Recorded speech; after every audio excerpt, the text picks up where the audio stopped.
This text, the precious treasury of the way of abiding, is on the four samayas, the great Dzogchen samayas. And so when we rest here, for example, in the presence, the first samaya of ineffability is that we don't need to analyze this. We don't need to have a conceptual consensus going on in our mind about what this is. You may notice it's quite incessant and insistent. We constantly have to figure things out. But Dzogchen asks to just relax, leave that be. No need for an existential, ontological kind of conclusion. Just like when you swim in the ocean, you're not analyzing and proliferating about what this ocean is and this feeling on my body and the temperature and the sensations of floating and the lack of gravity, oh, you name it. So many things we could describe just by a short swim. So imagine when you rest in awareness. There's no need to describe it, just take a swim into ineffability. And that actually lends itself to the second samaya, which is openness. So even in your hard situations that you're going through, and when you find yourself evaluating yourself, leave it to ineffability. It's beyond description, beyond imagination. And some things on a relative level, of course, we use descriptions and labels and give meanings, and that's fine. But you're removing the clinging from it, the need for it to define you. Let the infinite define you. And then that openness is really there when we release into presence. All these preoccupations, releasing.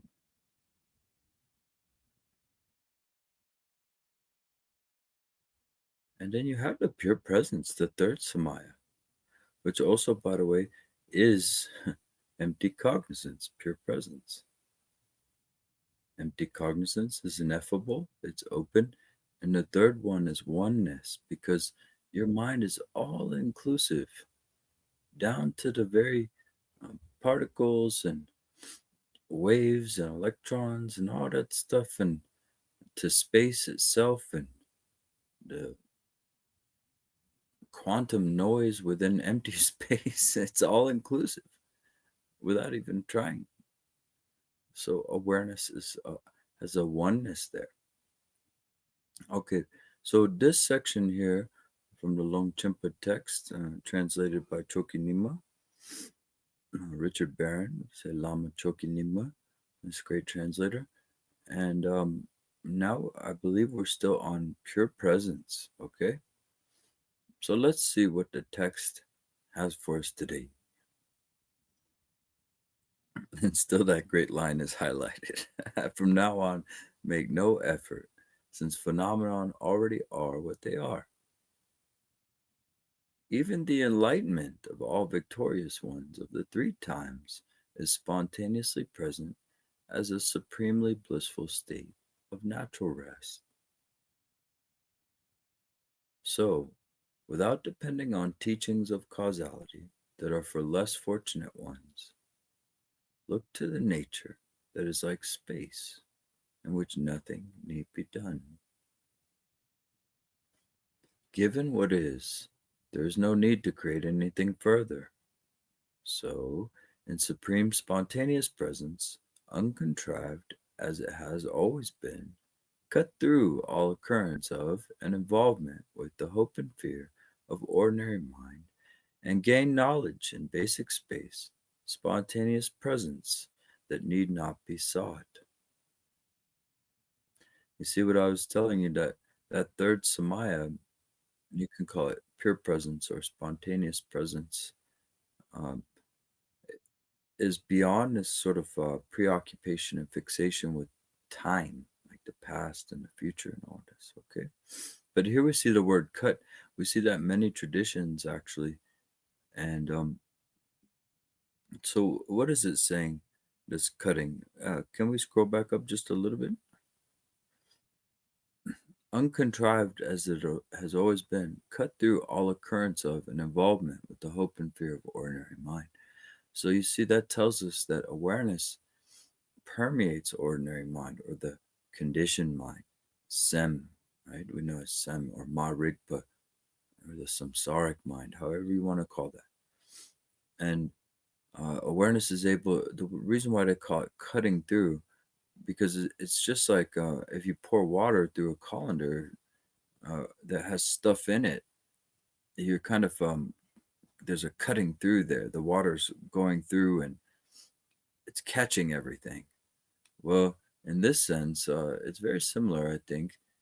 Everything that's happening is sort of like sifting through that, awareness is permeating all these patterns and habits and emotional stuff that we got going on and deep-seated things that we got going on. It permeates everything. And it is able to cut through on deep levels. Okay, so all phenomenon, however they manifest, are the display of Dharmakaya, Sambhogakaya, and Nirmanakaya, the three uncontrived aspects of essence, nature, and responsiveness. Samsara and Nirvana are the three kayas, the expanse of awakened mind, spontaneously present in uncontrived supreme evenness. And so samsara is not to be renounced, nor is nirvana to be achieved. With the pacification of all value judgments, there is abiding in the ultimate heart essence.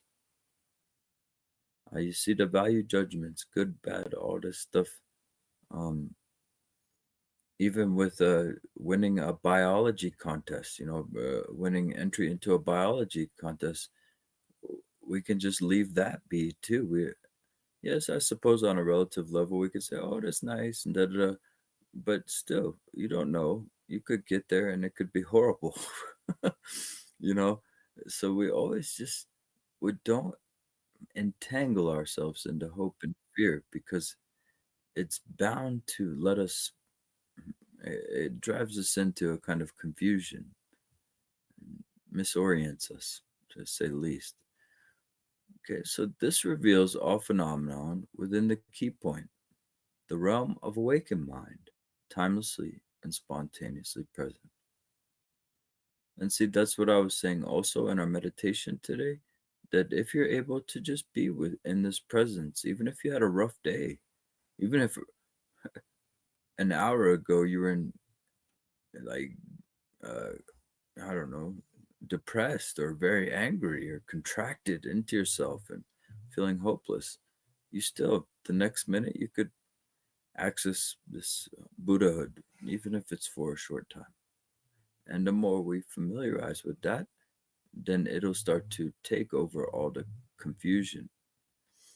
And confusion happens when we invest into things. So, like Buddha Shakyamuni taught about consciousness without surface, and then consciousness with surface. So, we basically entangle our mind, our consciousness into things. And so, for example, with this biology contest, that we have a nice example here now. Um, all of our minds, for those on YouTube who are listening, one of our sanghas shared a story about a biology contest that they got into, which was nice. Um, but to get uh, your hopes up so much could actually distract you and entangle you into a whole nother reality. You see, and if you begin to let things be with ease, conserve your mind, pull it back in. Don't let it get entangled. Let things be like a screen, like displayed on a screen. The screen doesn't get involved with all those displays. It lets everything, whole life is just displayed on your mind. Okay. And from there, you're never in this bondage. And you can actually participate in empathy and compassion and hope and fear all you want then. if you want to go there, at least you know the end game, the middle game and the end game, as they would say in chess.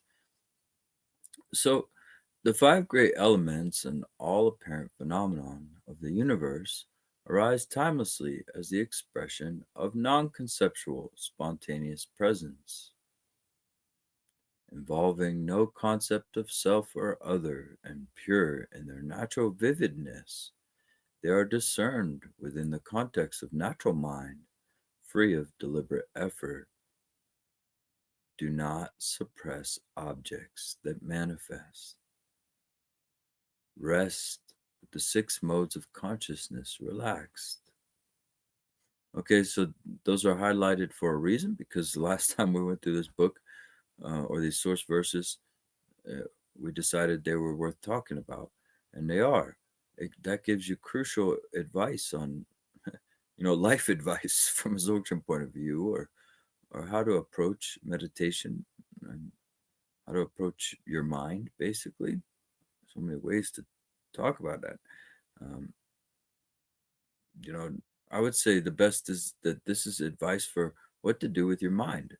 Well, don't suppress objects that manifest. If you catch yourself having a bad dream, if you catch yourself winning some money, if you catch yourself smoking a cigarette, all these things, uh, the more fight you give these, believe it or not, the more fuel you inject, you give it life, and you actually give it momentum to keep going.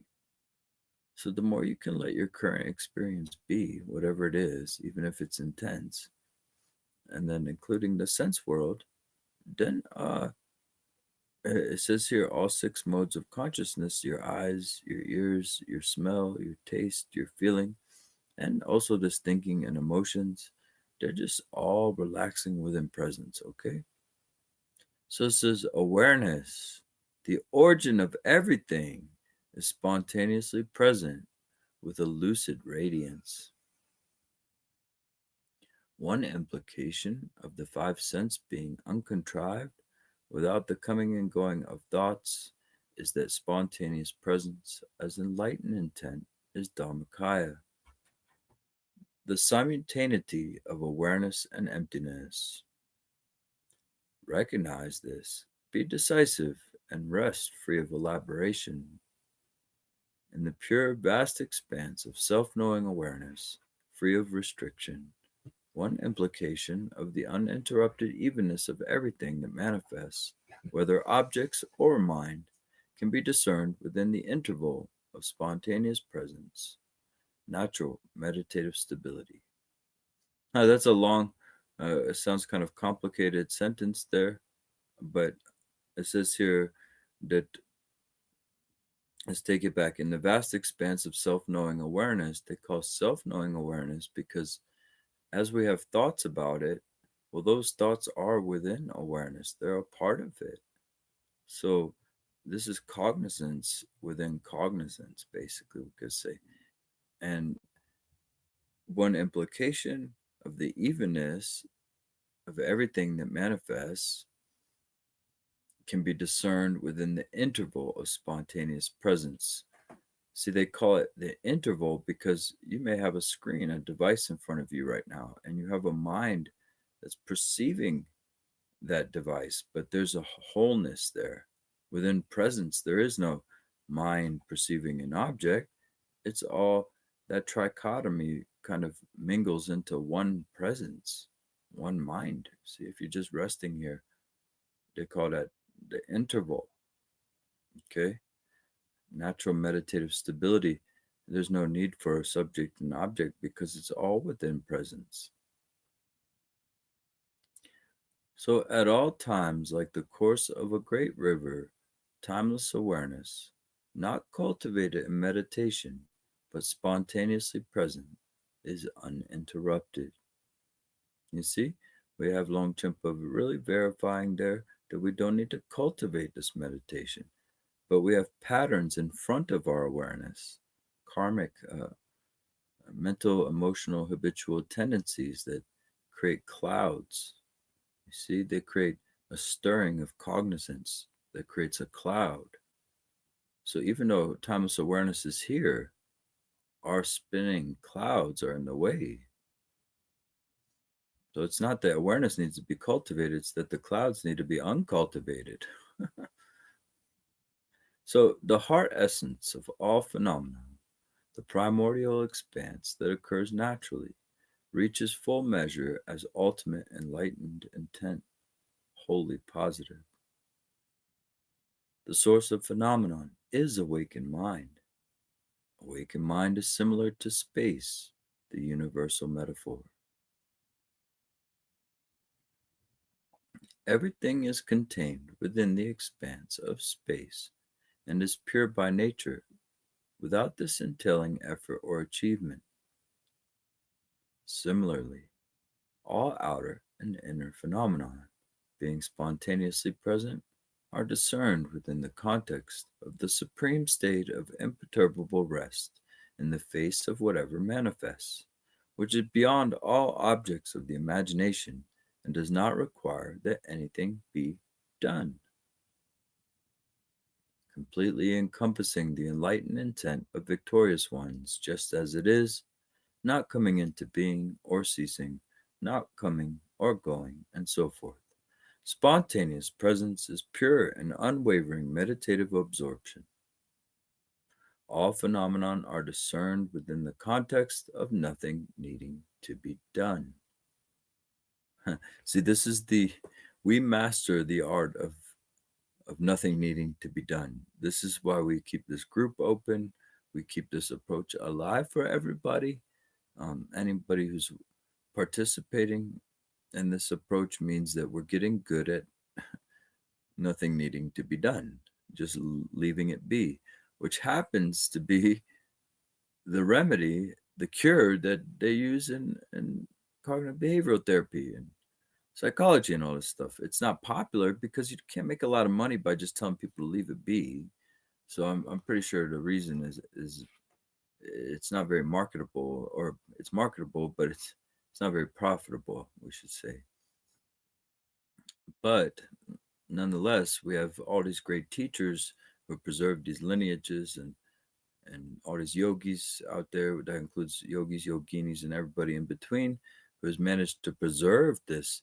And so those who we got lucky and found these teachings, we don't need to get involved in any schemes. We just practice the four samayas and get used to letting be. Letting our experience be more and more. You may find yourself constantly trying to get involved, evaluating, trying to change, trying to run from your experiences, trying to suppress them, oppress them, marginalize them, kill them, whatever, right? So this is a complete reversal of that. And it is radical in the face of our normal conditioning. So all phenomena are embraced within the larger scope of spontaneous presence. The entire world of appearances and possibilities is naturally manifest and spontaneously present. All samsara and nirvana is spontaneously present as the display. An awakened mind is timelessly and spontaneously present. And it's very beautiful. So all phenomena are nothing other than spontaneous presence. Because the nature of mind is spontaneously present, the fundamental ground, the heart essence, is encompassed within awakened mind. Okay, so they're making a slight distinction. A lot of this gets lost in translation, it seems, but the nature of mind is this knowingness, this awareness, and that's spontaneously present. And the fundamental ground, the heart essence, means it's empty. It's where is your awareness located? It's located everywhere. And so they call that the heart essence. And that's basically saying awareness is emptiness and emptiness is awareness. So unsought through the 10 attributes, it is spontaneously present. So there is no need to try to develop view, meditation, or meditative absorption. No need to accomplish anything else through the usual process of causality. No need for the turmoil of hope and fear to arise. The immediacy of spontaneous presence truly is primordial Dharmakaya.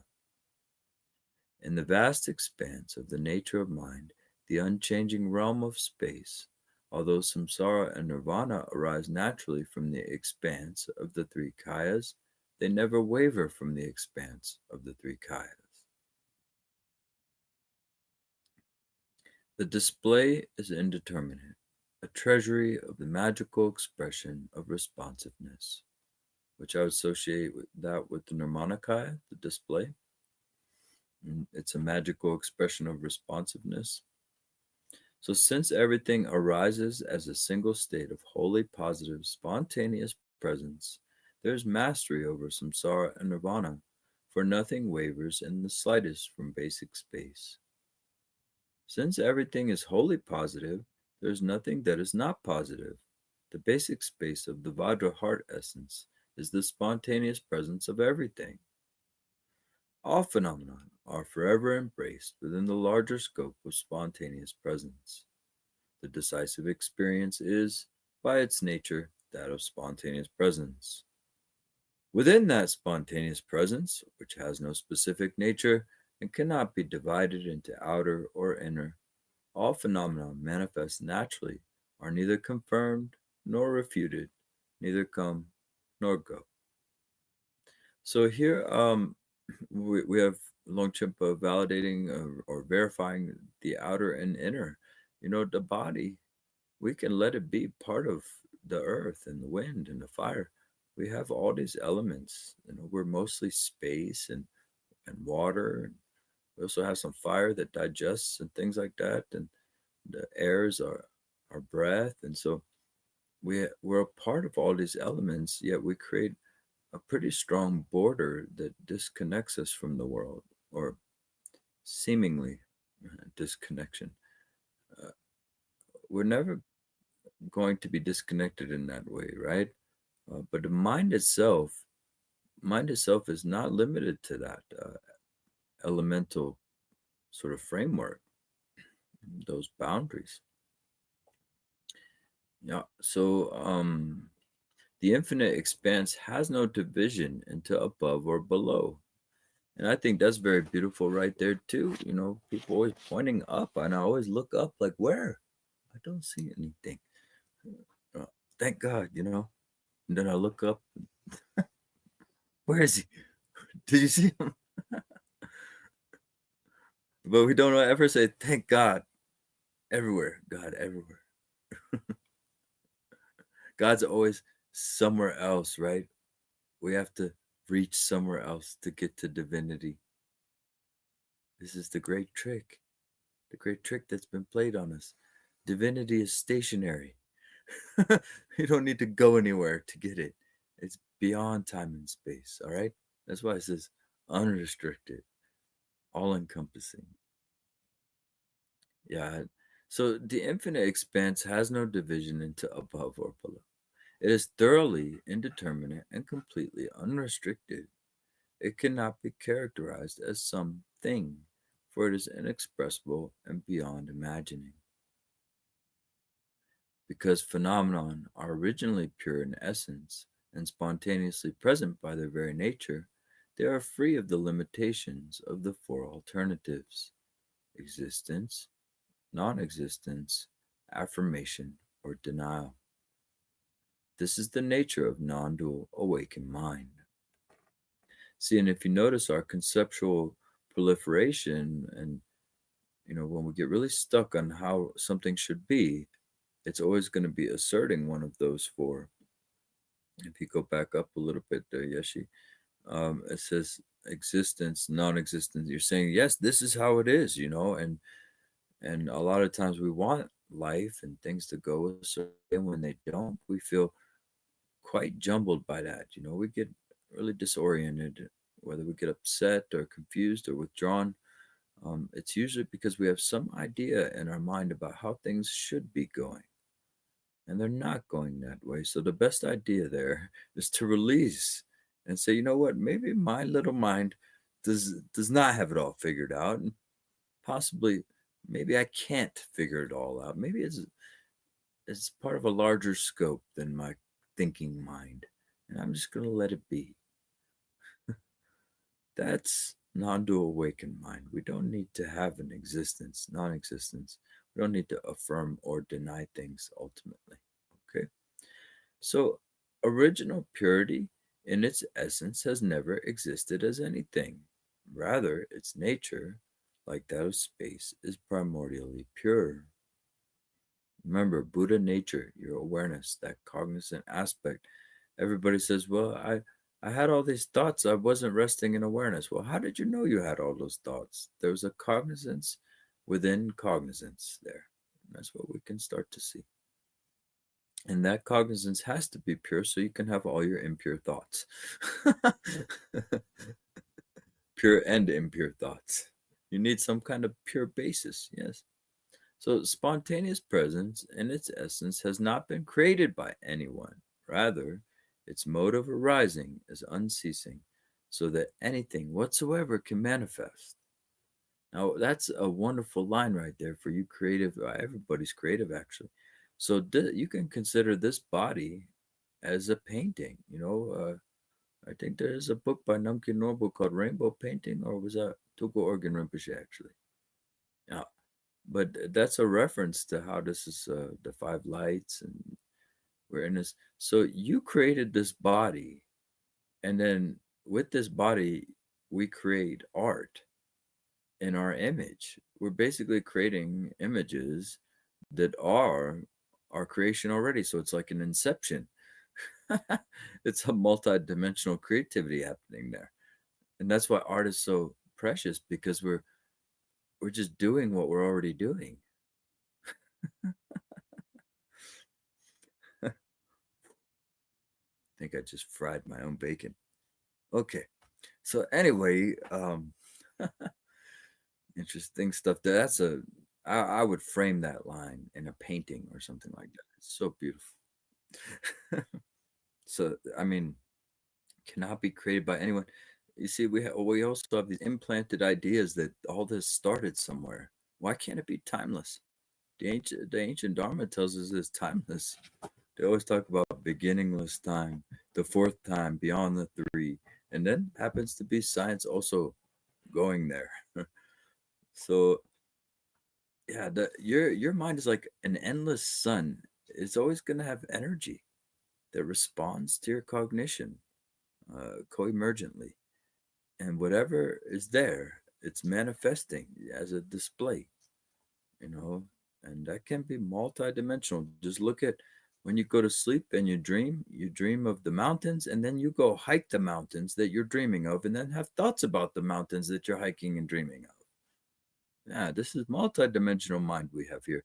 And this kind of exploration can't really happen in a science lab. This we have to go into our own minds to get this kind of depth, which is so fantastic.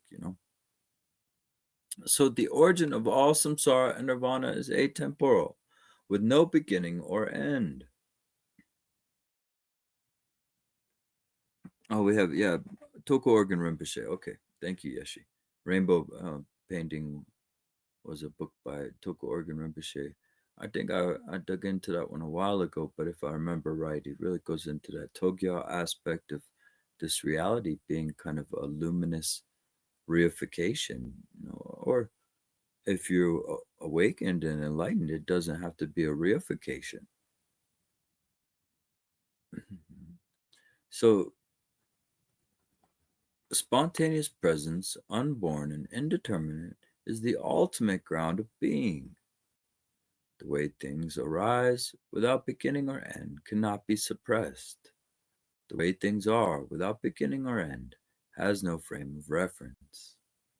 The way things are freed, ineffable by nature, is uninterrupted. Following the point at which things arise, one comes to a decisive experience. This is known as dissolution into Dharmakaya, resolution within the ground of being as basic space. Just as clouds occurring in the sky dissolve therein, and the light from a crystal disappears into the crystal, so all of samsara and nirvana, The manifestation of the ground of being that arises from that ground holds to its own place of original purity within the essence, the ground of being. So they're talking about emptiness there. How it always when you ring a bell, that sound comes from nowhere and returns to nowhere. They have that. We can do that here.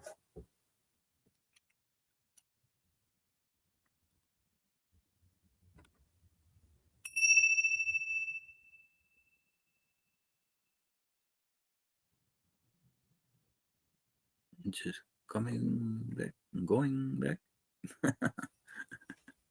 and never separated from, right? So let's see here. The supreme decisive experience concerning all phenomenon is that they are encompassed within basic space, spontaneous presence as the natural place of rest.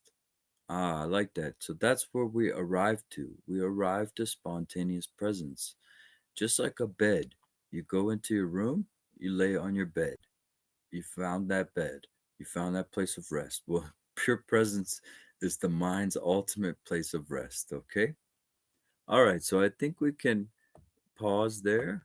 Thank you so much, Yeshi, and the dear Sangha for participating, offering your presence today during this book exploration once again. Thank you so much. Mhm. Yeah, beautiful text. We might need to go through this rainbow painting book too, actually. 2011, huh? All right, everybody. Yeah, just really grateful for you and your presence and being on this journey with me. It sounds so wonderful in the text. It's not always easy. We have life. I've had past couple of days so much, like all at once, really kind of crazy. Um, but this is part of the whole thing. And there are other beings, that need our compassion and need our help, and we also need to have a self-compassion.